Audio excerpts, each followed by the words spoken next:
প্রতি বছরই তো আমরা যার যার সমর্থক হিসাবে আমরা কোরবানি করি, কিন্তু এরই মাঝে এখন আমাদের দেশে বিদ্যুতের যে একটা পরিস্থিতি, এটা নিয়ে অন্য কেউ যদিও চিন্তিত না হয়, আমি একটু চিন্তিত। কারণ হলো, আমি একটু আপনাদেরকে বলি, আমরা সাধারণ একদম ছোট একটা ফ্যামিলি আমাদের, তো সেক্ষেত্রে আমরা ছোট করেই কোরবানিটা করি। হ্যাঁ, কোরবানি এবার বলতে পারে অনেকে, কোরবানি কখনো ছোট এবং বড় হয় না, আল্লাহর নামেই চলে। হ্যাঁ, কেউ বেশি টাকা দিয়ে করে, কেউ কম টাকা দিয়ে করে।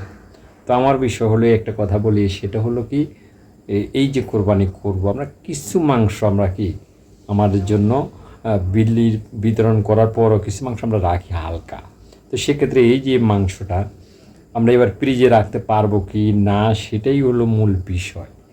কারণ বিদ্যুৎ যে অবস্থা শুরু করে দিয়েছে, সেটা আমরা এই মাংসটা কারেকশন করে আমরা রাখতে পারবো কি না, ড্যামেজ হয়ে যাবে কি না, আমরা আমাদের কিসমতে শেষ পর্যন্ত থাকবে কি না, সেটা নিয়ে একটু কি হালকা চিন্তিত।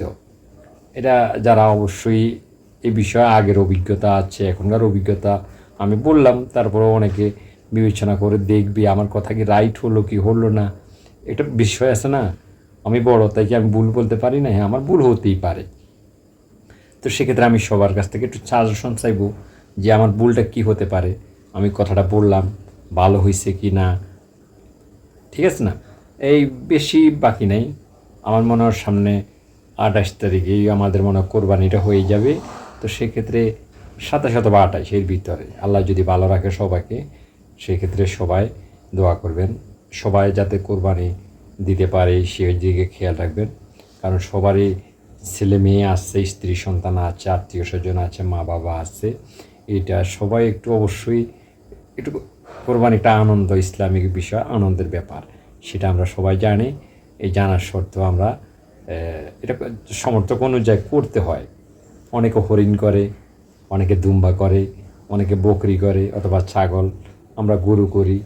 তবে বিশেষ করে যার যেই রকম সমর্থ, অনেকে অনেক কিছুই করে, হরিণ কোরবান মানে সব কিছু মিললেই করে, কিন্তু কারো সমর্থক হয়, কারো হয় না। তো সেক্ষেত্রে আমরা সবাই সবার দিকে একটু দৃষ্টি রাখবো, যারা কোরবানি করি তারা বিশেষ করে গরিবের দিকে একটু খেয়াল রাখতে হবে, যাতে তারা তো কোরবানি করে না, তারপরে তাদেরকে হালকা আর ফ্রিজে মাংস মজুত করবেন না।